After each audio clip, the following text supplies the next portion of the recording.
second thing is the owls are not what they seem. The third thing is that neither is this zit on the side of my face that is so big it's threatening to overtake it. Hello, welcome to slice number 6 of my Twin Peaks journey, and I have a few things to kind of clear up before we get to this episode I'm going to be talking about, which is the 7th episode of Season 2. A few things I forgot about from the first episode of Season 2 that I really wanted to talk about, and I forgot about because I'm just powering through these episodes. It's hard to keep track of everything. Number one is Bobby Briggs. At the beginning of Season 1, I was not a fan of the acting of the actor. I don't know what the guy's name is, who plays Bobby. I thought he was too over the top. At the same time, it kind of seemed to make sense with the kind of character he is, this kind of boisterous, kind of brash, brat kid.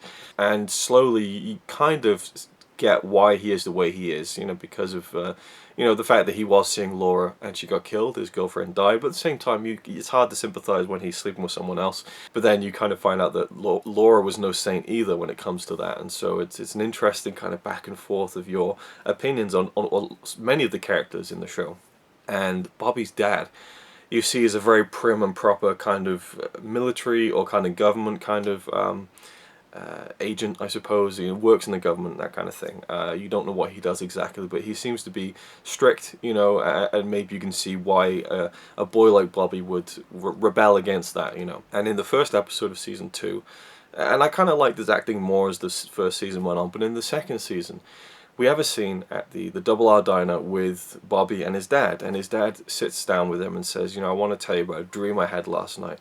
And it's this fantastic monologue where he talks about this dream he had, which is quite profound. And I don't even want to talk about it that much. You should just see it if you haven't seen it, or if you've already seen the show and maybe it didn't leave an impression on you, go back and watch that scene, because I really thought it was a phenomenal piece of acting, not only from the actor who plays Bobby's dad, but from the actor who plays Bobby. His reaction to his father, in a way giving his son this kind of acceptance or this acknowledgement of their strained relationship in a way that kind of let him know that he loves him, without saying it, I suppose. And Bobby's reaction, this silent kind of emotional reaction, was, I thought, just beautifully acted. So it's interesting how things turn around, or how, when you're filming a TV show, you have the chance to evolve your character, but at the same time you have the chance to evolve your acting. And sometimes it can be hit and miss. It would be silly to think that someone could act just as good as their best all the time, consistently for year-long periods. So it's just one of those things. But I thought that he was great in that moment, and throughout Season 2, I've quite enjoyed Bobby's acting, and the character is, probably not as interesting as it was in that first episode of Season 2 when he had that scene with his father. The thing with him and Shelley and Leo is intriguing, but not my favourite storyline, I think. I'm, again, interested to see where it goes, but it's not really my favourite thing in the show. Leland, played by Ray Wise, we saw that he killed Jacques Renault. He strangled him, not strangled him, no, he suffocated him with a pillow in the hospital because he thought he killed his daughter, which wasn't the case. At some point in Season 2, I forget when it was, Dr. Jacoby comes to and reveals that he saw someone suffocating Jacques Renault. Turns out to be Leland. So Cooper, the sheriff, they go and they take Leland in for questioning, and they ask him, did you kill Jacques Renault? And I love the scene because you can tell the sheriff, you can tell the Cooper, everyone in that room, that they want Leland to say he didn't do it. They like Leland. They don't want him to be this murderer. And while they can empathize with the fact that he was trying to kill the person who he believed killed his daughter, and they even say, you don't know what it's like to lose your daughter like that. But at the same time, if he's done it, and there's no excuse for that, and they have to arrest him for it. And he confesses. And I thought that Ray Wise's acting was superlative, like through all the hyperbole at that scene, because I just thought it was a stunning piece of acting, the way that he confessed. It wasn't like a yes, I did it. It was built up to, and just, I thought the acting was really affected me. It really, really did. I think that's the strongest piece of acting in the whole show so far. So, no more than grief. It's deep down, inside. Every cell screams. You can hear nothing else.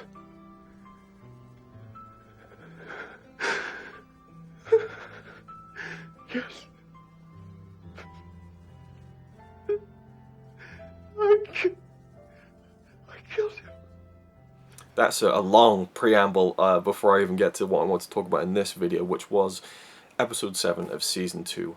Holy shit, I love this episode. This is one of the best episodes of the show for me, and really its second half is stunning, I thought. Just dreamy, horrifying, you know, revelations up the ass, like what the hell. The first one is this, I forgot the character's name, but it's the Japanese businessman who comes into the Great Northern to make an offer on this this Ghostwood project that Benjamin Horne has been trying to flog since the beginning of the series. And this Japanese businessman offers him, you know, $5 million. And this character's been popping up throughout season 2.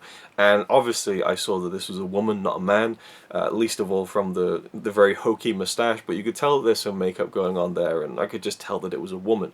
But in no way, shape or form did I think that this was Piper Laurie, aka Catherine, in disguise. Like, and I really need to learn the name of the character that Jack Nance plays. But, you know, when he turns around and she's there and she kisses him, and I'm like, oh my god, it's Catherine. I said before in the previous video that they mentioned that they never found her body, but I was so fooled that her name wasn't in the credits, and it's a really clever, smart thing that they did, because from the first episode of season 2, the actress who plays Josie, Joan Chen, I want to say, she's credited at the beginning of every single episode, and she doesn't come into it like the 4th or 5th episode. So it makes you think, well, if they're a series regular, they'll get credited at the beginning. Piper Laurie's name is nowhere to be seen, so obviously she didn't return for this season. You know, felt like that was enough, and you know, I totally bought that, and that was intentionally done, obviously, to fool people.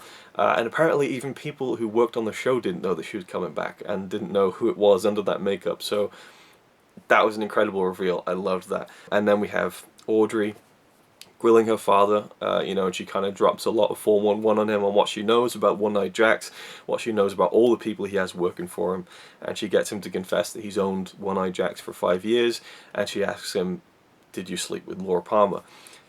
And the guy who plays him did a very good job in kind of slowly revealing that yes, he did have a sexual relationship with Laura Palmer, which is another kind of spanner in the works. And then Harold killed himself, you know, heartbreaking. And I love the scene where Donna meets James at the Roadhouse, and the guilt that she had, I thought, was really well played out, you know, because it kind of was her fault that he killed himself. She invaded his life, and she kind of violated the trust that he gave her, but at the same time he did have this kind of very valuable evidence that could you know, very much lead to something in the case for finding Laura's killer. So very heartbreaking stuff, you know, and they find Laura's second secret diary and start piecing together some stuff, and that she had something with Benjamin Horne.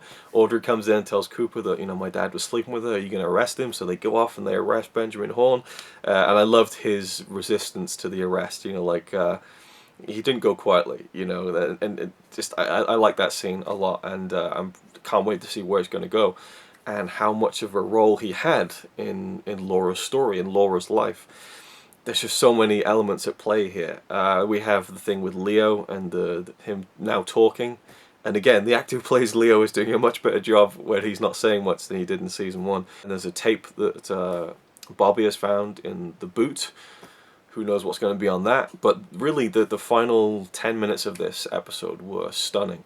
Because you had the log lady come and tell Cooper and the sheriff that, you know, there's something, the owls at the Roadhouse or something like that. So they go along, and there's a performance on stage, and at the end credits actually said that David Lynch wrote the lyrics to both of the songs that performed at the end of this episode in the Roadhouse, which I found really cool, because I just figured it was just standard 80s/90s music that was around at the time, but no, it was actually specially written for the show, and the music was done by the composer of the series and so on. So that was a cool little tidbit, I thought, you know, just pure David Lynch kind of authorism over this show, you know. Well, I'm not going to have other songs, I'm going to write my own songs.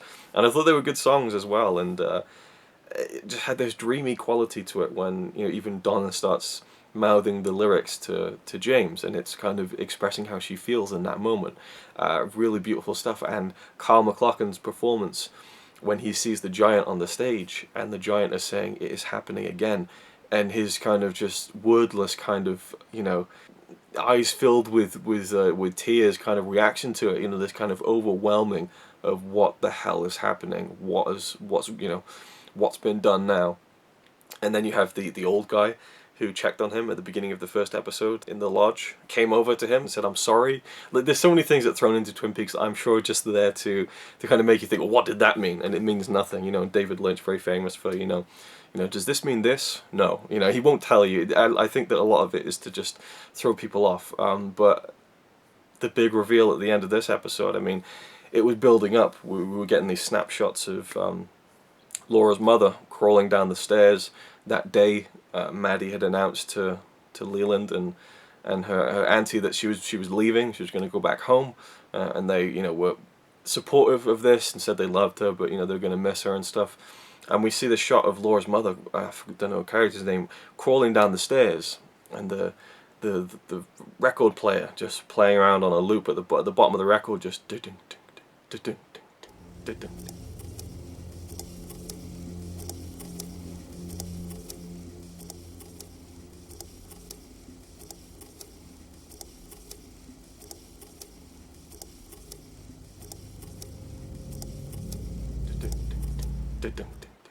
she's crawling down the stairs, and she sees this horse in the living room. And I think there's some serious kind of psychotic I should say, history in the Palmer family. And it keeps coming back to the Roadhouse, and then we come back and Leland is there kind of straightening his tie, and he looks in the mirror and there's Bob. And we get a lot of heavy kind of imagery suggesting that Leland is Bob. Holy fuck. Does that mean that Leland killed his own daughter? Does that mean that the Bob is his split personality? When he said to Cooper and the sheriff, he said, "Oh, I know this man. When I was a kid, he lived next to us, and and he used to say this stuff, and he'd throw matches at me." Is this just a complete delusion of Leland? Is this like and we had the one-armed man who would freak out, and he was taking drugs to suppress this kind of inner spirit that kept embodying him. Is that the same thing with Leland? And Bob is this kind of otherworldly presence who inhabits his body, or is it a split personality? I don't know what the deal is, but it was just jaw-dropping. And then he looks like he was about to kill his wife, and then Maddie comes down the stairs, he grabs her by the throat, he's got gloves, he's ready to kill. And excellently put together, we have Leland strangling Maddie and tussling around with her in the living room, and it keeps fading into Bob and then back to Leland, and it was very seamlessly done. And then you have Bob kind of just sucking on her chin, just disgusting stuff. And then he kills her at the end, and then we cut back to. I mean, it's just, again, one of the best episodes. That whole ending sequence was so well done, and just felt like another world. It was so surreal. Well, not so surreal. I guess it's.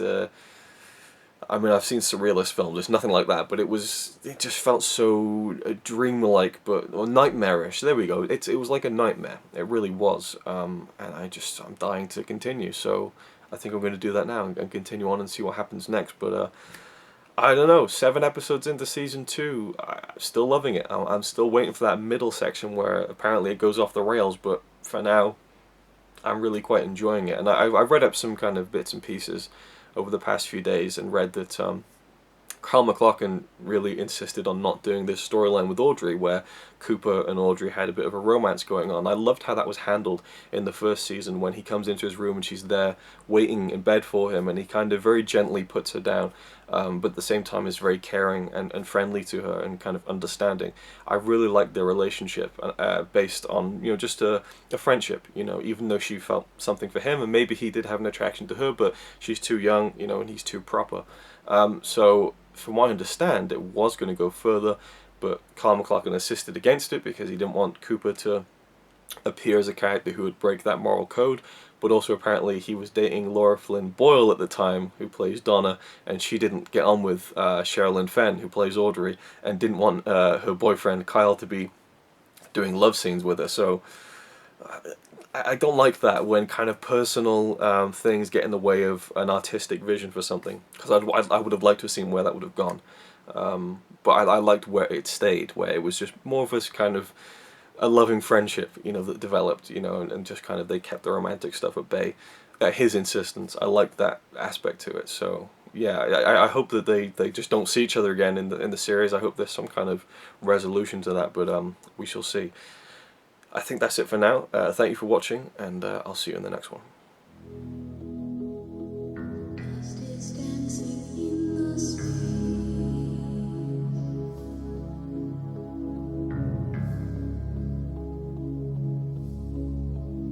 I'm so sorry.